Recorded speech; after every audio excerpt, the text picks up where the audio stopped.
பிரச்சனை என்னன்னா, பெரிய குளத்துல ஒரு 5 மதகு இருந்துச்சு. பெரிய குளத்துல இருந்து வாலாங்குளம் போறது முதல் மதகு. இரண்டாவது மதகு வந்து மதகடி முனியப்பன் கோயில் அப்படிம்பாங்க. அந்த கோயில் கிட்ட கோயில் இருக்கு, அந்த மதகு சுத்தமா மூடிட்டாங்க. அதுல இருந்து வர்ற தண்ணி இப்ப இருக்கக்கூடிய கார்பரேஷன் எஸ்டிபி கிட்ட போய் சேரும்.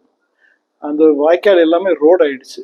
அதுக்கப்புறம் சவுத் எண்டில் ஒன்று இருக்கு அந்த ரோட்லயே, அதுதான் ராஜ வாய்க்காலும்பாங்க ஆக்சுவலா. இதுல அது நேராக போய் நஞ்சுண்டாபுரம் இது எல்லாத்துக்கும் விவசாயம் கொடுத்துட்டு ராமநாதபுரம் வரலையும் விவசாயம் கிட்டத்தட்ட ஒரு 900 ஏக்கர் 1000 ஏக்கராக்கு மேல இருந்திருக்குது அந்த காலத்துல அந்த அணை கட்டுறதுக்கு.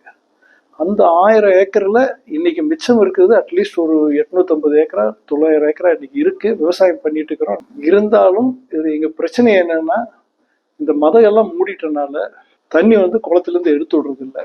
இது காரணம் விவசாயி தான் அந்த காலத்துல இருந்தே.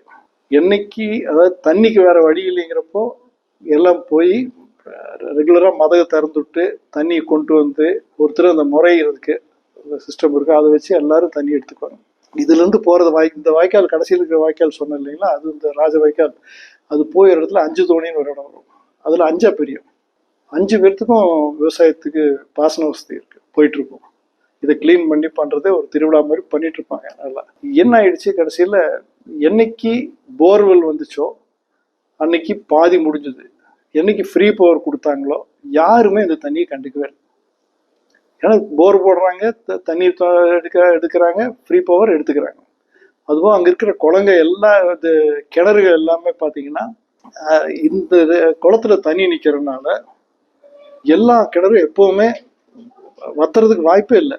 இந்த குளம் இதை வத்துச்சுனா தான் முடியும், இல்லாட்டி நடக்காது. ஸோ அப்படியே விட்டுட்டாங்க.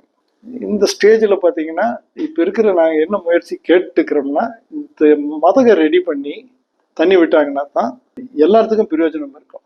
இல்லாட்டி என்னாகும், அதில் வெறும் கழிவு நீராக தான் வருது. இப்போ அந்த ஏரியாவில் குடியிருப்புகள் நிறையா இருக்குது, அதுக்கு பூரா கழிவு நீர் தான் வருதுங்க. இது கார்பரேஷன் ஏரியாவுக்குள்ள ஒரு 850-900 ஏக்கரா விவசாயம் பார்த்துட்டு இருக்கிறாங்க. இந்த ஒரு பிட்டு மட்டும் மொத்தமாக எடுத்துட்டீங்கன்னா 10,000 ஏக்கருக்கு மேலே வர்றதுக்கு வாய்ப்பு இருக்கு. த்ரூ அவுட் தி கார்பரேஷன் 100 வார்டுக்குள்ளே எடுத்தீங்கன்னா விவசாயம் பார்க்குறவங்களுக்கு. இதெல்லாம் நீங்கள் ஏதாவது ஸ்டெப் எடுத்து இதுக்கு ஒரு தீர்வு காணாட்டி எல்லாரும் ஒரு ஸ்டேஜில் வித்துக்கிட்டு போயிடுவாங்க. ஏன்னா ரியல் எஸ்டேட் வேல்யூ ஜாஸ்தி ஆகிட்டு வருது, ஏக்கரா கோடிக்கணக்கில் போயிட்டு இருக்குது. மிச்சம் இருக்கிறவங்க ஏன் வச்சிருக்காங்கன்னா அவங்களுக்கு தேவையில்லை விற்கிறதுக்கு, அதனால வச்சிருக்கிறாங்க. விவசாயம் பண்ணலாங்கிற ஒரு இன்ட்ரெஸ்ட்ல இருக்கிறாங்க, அதனால தான் பண்ணிட்டு இருக்கிறாங்க. இல்லாட்டி எல்லாருமே வித்துட்டு போயிடுவாங்க.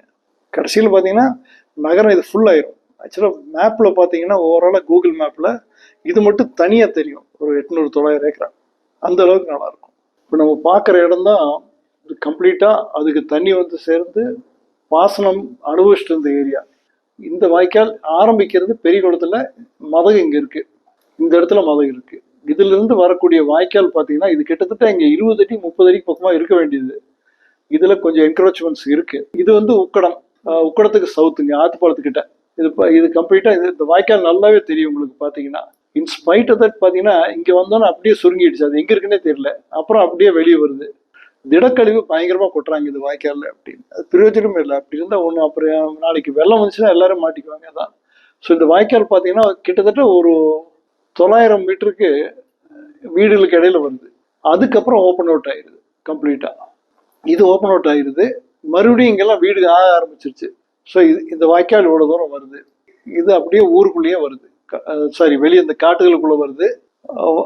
நல்லா தெரியும் உங்களுக்கு பார்த்தாவே. இது இங்க பார்த்தாவே தண்ணியோட கலர் உங்களுக்கு தெரியும். இந்த இடத்துல எல்லாம் கருப்பா இருக்கு, பூரா விவசாய நிலங்க தான். இது எல்லாமே சைட் போட ஆரம்பிச்சிருவாங்க. நம்ம இப்படி விவசாயம் போட்டு தண்ணி வந்து கரெக்டா கொடுக்கலைன்னா எல்லாமே சைட் போட்டுருவாங்க.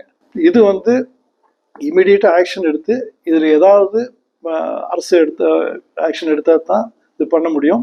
உக்கடம் பெரியகுளம் பாசன விவசாயிகள் சங்கம் அப்படின்னு சொல்லி ஒன்று நஞ்சுனாபுரத்தில் வச்சு ஆரம்பிச்சு திரு சடகோபால்னு ஒருத்தர் இருக்கார், அவர் தலைவர் இருக்காரு. அவர் மூலமா பழைய இதோடு பல தடவை கலெக்டர்கிட்ட விவசாயிகள் குறை தீர்ப்பினால எல்லாத்துலேயும் கேட்டு பார்த்தாச்சு.